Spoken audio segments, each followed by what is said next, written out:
Welcome back to Face the State. So, Sophia Jernander joining us again. Sophia, we talked about the budget a little bit earlier in the show, talked about some of the finer details in there, and you mentioned how the governor is obviously not necessarily going to be on the same page as the Republicans backing this legislation. So I want to know what your thoughts are on what the chances are of the governor actually signing this, and if she does not, what happens next?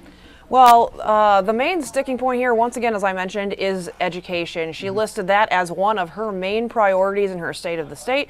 And if the rest of the Democrats don't think that schools are getting fully funded, very likely she doesn't think that as well. I haven't heard anything from her yet on it, but I think it's very likely that she's going to veto the budget.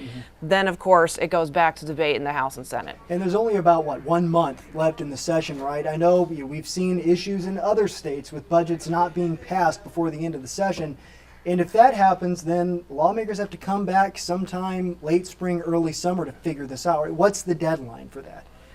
I believe that it's the beginning of July for that, Okay. because that's when the rest of the bills get passed and they go into effect there. And that, obviously, what I want to highlight too is once again, it's a shorter session, most likely because most of the seats in the House are up for re-election. They want to get going on their re-election campaigns. None of them want to come back in the spring, which, this is early to pass a budget in the House and Senate, but that's likely why they got on this, because they're expecting some pushback from Governor Kelly. Something coming down the pipeline just today is the cell phone bill. We've got some new information on that. That bill would make sure that kids don't have phones inside of all public schools in the state of Kansas during class. Well, during all bell periods, actually, from the beginning to the end of the day.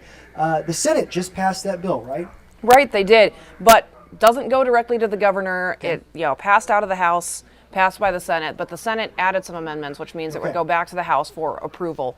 And so I'll be up at the State House. I'll see how that goes. They'll be debating it again in the House this week. And if the House passes that, you mentioned before, the governor's been pretty on board with this. Seems like it's something she's going to support. Yes, she said, send that bill to my desk. I'll sign it into law. I don't know what she'll think of the amendments. That's really the one sticking point, but I'm a little more confident that she will sign that one. And what else are you looking at in the State House this coming week? Next week, there was a bill just passed by the Senate that would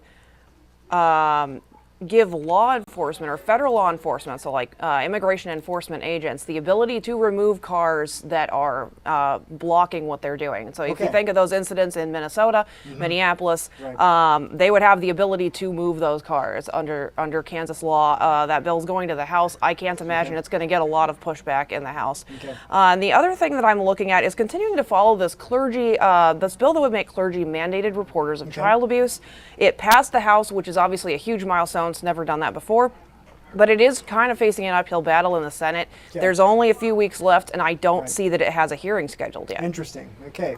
Been doing a lot of hard work this session. We appreciate it. Before we go, we've got a couple things at the city level we're previewing next week. We covered a couple new developments that are happening here in Wichita, and we've got an update from the City Council coming up this coming Tuesday. First is the new Mammoth Clubhouse. That's replacing the old All-Star Adventure on Webb Road in East Wichita. Mammoth will be another Topgolf-esque facility offering a driving range, 24-hole mini golf course, food and drinks there. It's set to open in early 2027. The company right now is requesting a community improvement district and industrial revenue bonds from the city to help pay for that project.